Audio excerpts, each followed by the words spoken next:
Pro, septic shock, cardiogenic shock, hypovolaemic shock, ये सारे shock के पेशेंट आईसीयू में भरे हुए होते हैं।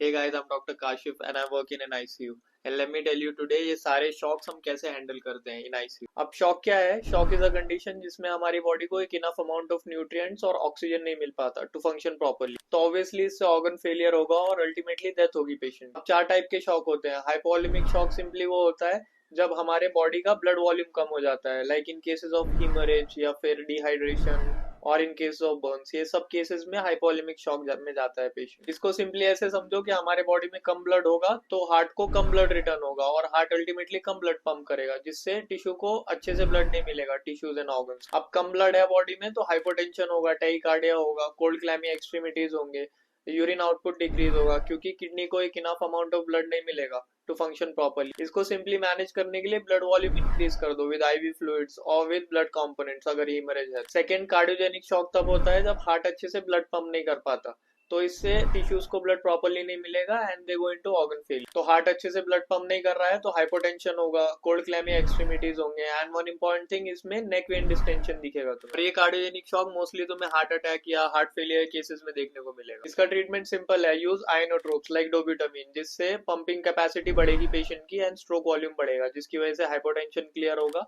एंड सेकंड थिंग, जो कॉज है मेन लाइक हार्ट अटैक है या हार्ट फेलियर है, उसको ट्रीट करो। अब सेप्टिक शॉक तब होता है जब बॉडी में बहुत इन्फेक्शन हो जाता है, जिसकी वजह से सिस्टेमिक इन्फ्लेमेशन होता है। तो इस इन्फेक्शन और इन्फ्लेमेशन की वजह से वेजोडाइलेशन होता है, जिसकी वजह से पुअर टिश्यू परफ्यूजन होगा, टिश्यू को अच्छे से ब्लड नहीं मिलता, जिसकी वजह से पेशेंट हाइपोटेंशन में जाएगा। इसमें पहले वार्म स्किन होगी, then later it gets cold, और सेकंड थिंग इसमें इन्फेक्शन होगा, फीवर होगा पेशेंट को।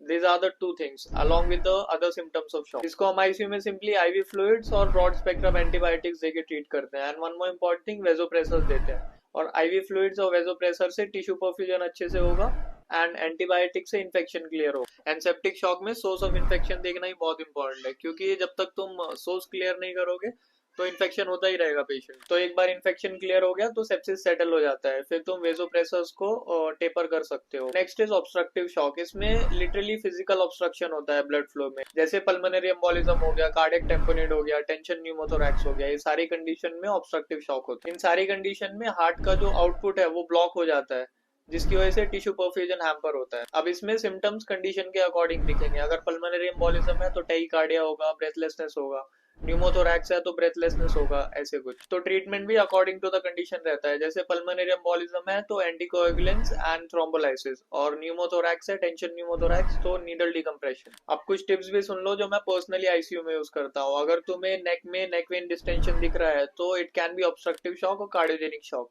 और सेप्टिक शॉक में पहले फ्लूइड्स दो, अगर वो अच्छा रिजल्ट नहीं दे रहे हैं तो start vasopressors as early as possible. Now you guys tell me, which type of shock have you encountered the most in the comment section below.